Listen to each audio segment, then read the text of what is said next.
Welcome to 108 news Telugu. బులెటిన్ల ముందుగా headlines. Manasampalli cross రోడ్స్లో బీజేపీ పార్టీ కీలక సమావేశం. ముఖ్య అతిథిగా డాక్టర్ ప్రేమ్రాజ్ యాదవ్ హాజరు. తెలంగాణ డిజిటల్ మీడియా మాజీ డైరెక్టర్ దిలీప్ కొనదం అరెస్ట్. చంద్రబాబు ఇంటిపై దాడి కేసు, YCP MLC Lella Appireddy arrest.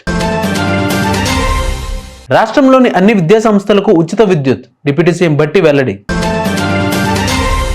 తెలంగాణలో ఆగని వర్షాలు, జిల్లాలకు ఎల్లో అలర్ట్ జారీ చేసిన వాతావరణ కేంద్రం.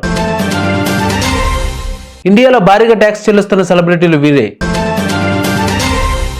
నిన్న మనసంపల్లి క్రాస్ రోడ్ మినీ ఫంక్షన్ హాల్లో జరిగిన భారతీయ జనతా పార్టీ మహేశ్వరం మండల శాఖ ఆధ్వర్యంలో భారతీయ జనతా పార్టీ సభ్యత్వం కార్యక్రమాన్ని నిర్వహించడం జరిగింది. ఈ కార్యక్రమానికి ముఖ్య అతిథిగా రాష్ట్ర నాయకులు డాక్టర్ ప్రేమ్రాజ్ యాదవ్ గారు హాజరయ్యారు. ఆయన మాట్లాడుతూ పార్టీ సిద్ధాంతాలపైన దిశానిర్దేశం చేశారు. భారతీయ జనతా పార్టీ దేశ హితం కోసం పనిచేసే పార్టీ. బీజేపీ సిద్ధాంతం అదే. జాతీయ స్థాయిలో 2024 సెప్టెంబర్ 2న ప్రీతమ శ్రీ ప్రధాని నరేంద్ర మోదీ గారి సభ్యత్వంతో ప్రారంభించారు. సభ్యత్వం నమోదు అనేది లోక్సభ ఎన్నికల తర్వాత ప్రజల వద్దకు చేరుకునే పెద్ద కార్యక్రమం. పార్టీ రాజ్యాంగం ప్రకారం ప్రతి 6 సంవత్సరాలకు ఒకసారి సభ్యత్వం రెన్యువల్ చేసుకుంటూ కొత్త సభ్యులను చేర్చుకుంటారు. ఆసక్తి ఉన్న వ్యక్తులను ప్రాథమిక సభ్యత్వం తీసుకునే విధంగా ప్రతి కార్యకర్త కృషి చేయాలి. సభ్యత్వం ఇన్ఛార్జి అయిల్లా యాదవ్ గౌడ్ మాట్లాడుతూ ప్రస్తుత ప్రతి బూత్ నుండి 200 మందిని సభ్యులను సభ్యత్వం అయ్యే విధంగా కృషి చేయాలి అన్నారు. ఈ కార్యక్రమంలో పాల్గొన్నవారు టి యదీష్ బీజేవైఎం జిల్లా అధ్యక్షులు పోతల సుదర్శన్ యాదవ్, రాష్ట్ర కిసాన్ మోర్చా కార్యవర్గ సభ్యులు కాసాని వెంకటేష్ గౌడ్ గారు, దేశ నాయకులు గిరిజన మోర్చా నాయకులు, రాష్ట్ర యువ మోర్చా కార్యవర్గ సభ్యులు కాసాని శ్రీనివాస్ గౌడ్, కె నందీశ్వర్, ఆదిలక్ష్మి గారు, జిల్లా మహిళా మోర్చా అధ్యక్షురాలు Mantri Mutyam, K Samayya, Buggani Shankar, D Sudarshan Manohar, Jeetharam Sridhar Reddy, Gopal, K Ramesh, B Raghu, BJYM శక్తి కేంద్రం ఇన్ఛార్జీలు, బూత్ అధ్యక్షులు పాల్గొన్నారు. తెలంగాణ డిజిటల్ మీడియా మాజీ డైరెక్టర్ దిలీప్ కొనదంను పోలీసులు అరెస్ట్ చేశారు. ప్రభుత్వంపై సీఎం రేవంత్ రెడ్డి మీద అనుచిత వ్యాఖ్యలు చేసిన కారణంగా సైబర్ క్రైమ్ పోలీసులు అదుపులోకి తీసుకున్నారు. కాగా గతంలో బీఆర్ఎస్ వర్కింగ్ ప్రెసిడెంట్ కేటీఆర్ ముఖ్య అనుచరుడిగా బీఆర్ఎస్ ఐటీ వింగ్లో కీలక బాధ్యతలు పోషించిన దిలీప్ కొనదం కాంగ్రెస్ ప్రభుత్వం ఏర్పడ్డాక ప్రభుత్వంపై అబద్ధాల ప్రచారం చేస్తున్నారని పలు కేసులు నమోదయ్యాయి. ముఖ్యంగా కాంగ్రెస్ ప్రభుత్వం తెలంగాణ లోగోను మారుస్తుందని సోషల్ మీడియా వేదికగా అసత్య ప్రచారాలు చేస్తున్నారని కేసు నమోదవగా పూర్తి వివరాలు సమర్పించేదాకా అరెస్ట్ చేయరాదని హైకోర్టు నుండి ఆర్డర్స్ తెచ్చుకున్నారు. మరోసారి ప్రభుత్వాన్ని టార్గెట్ చేస్తూ అనుచిత పోస్టులు వ్యాఖ్యలు చేశారని సిసిఎస్ పోలీసులు అరెస్ట్ చేసి ప్రశ్నిస్తున్నట్లు సమాచారం. కాగా ప్రభుత్వంపై బురద జల్లే ప్రయత్నం చేస్తే ఉపేక్షించేది లేదని, కఠిన చర్యలు తీసుకుంటామని సీఎం రేవంత్ రెడ్డి గతంలో వార్నింగ్ ఇచ్చిన సంగతి తెలిసిందే. టీడీపీ కేంద్ర కార్యాలయం చంద్రబాబు ఇంటిపై దాడి కేసులో వైసీపీ ఎమ్మెల్సీ లేళ్ల అప్పిరెడ్డిని బెంగళూరులో పోలీసులు అరెస్ట్ చేశారు. ప్రస్తుతం ఆయన్ను మంగళగిరి పోలీస్ స్టేషన్కు తరలిస్తున్నారు.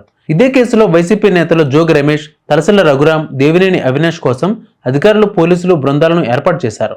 వైసీపీ మాజీ ఎంపీ నందిగం సురేష్కు 14 రోజులు రిమాండ్ పడింది. గురువులకు ఈ ప్రభుత్వం ఎంతో ప్రాధాన్యత ఇస్తోందని ఉప ముఖ్యమంత్రి భట్టి విక్రమార్క అన్నారు.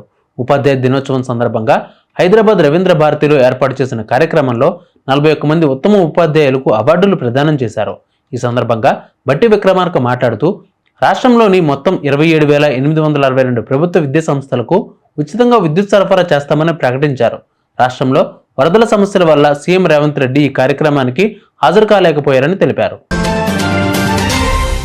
పశ్చిమ మధ్య పరిసర వాయువ్య బంగాళాఖాతంలో అల్పపీడనం ఏర్పడిందని హైదరాబాద్ వాతావరణ కేంద్రం ప్రకటించింది. దీనికి అనుబంధ ఆవర్తనం సముద్ర మట్టం నుంచి 7.6 కిలోమీటర్ల ఎత్తు వరకు విస్తరించిందని తెలిపింది. దీని ప్రభావంతో తెలంగాణలో ఆదిలాబాద్, జయశంకర్, భూపాలపల్లి, ములుగు, భద్రాద్రి కొత్తగూడెం, వరంగల్, హనుమకొండ జిల్లాల్లో భారీ వర్షాలు కురిసే అవకాశాలు ఉన్నాయని స్పష్టం చేశారు. ఈ జిల్లాలకు ఎల్లో హెచ్చరికలు జారీ చేసినట్లు తెలిపారు. ఇండియాలో భారీగా ట్యాక్స్ చెల్లిస్తున్న సెలబ్రిటీల జాబితాలో బాలీవుడ్ బాద్షా షారుఖ్ ఖాన్ టాప్ ప్లేస్లో నిలిచాడు. ఆ తర్వాత కాలీవుడ్ స్టార్ హీరో విజయ్ తలపతి 2వ స్థానంలో ఉన్నాడు. ఫైనాన్షియల్ ఇయర్ 2024 గాను షారుఖ్ ఖాన్ అత్యధికంగా 92 కోట్ల రూపాయలు ట్యాక్స్ చెల్లించగా విజయ్ తలపతి 80 కోట్ల రూపాయల ట్యాక్స్ చెల్లిస్తున్నాడు. ఆ తర్వాత స్థానాల్లో సల్మాన్ ఖాన్, అమితాబ్ బచ్చన్, విరాట్ కోహ్లీ వంటి సెలబ్రిటీలు ఉన్నారు. చూసారు ఇవాళ బులెటిన్ అప్డేట్స్. మరిన్ని అప్డేట్స్ తో మళ్ళీ మీ ముందుకు వస్తాను. అంతవరకు keep watching 108 news Telugu. Please subscribe to 108 TV. Subscribe to 108 TV. Please subscribe to 108 TV channel. Please subscribe to 108 channel. Please subscribe to 108 channel. 108 TV ki.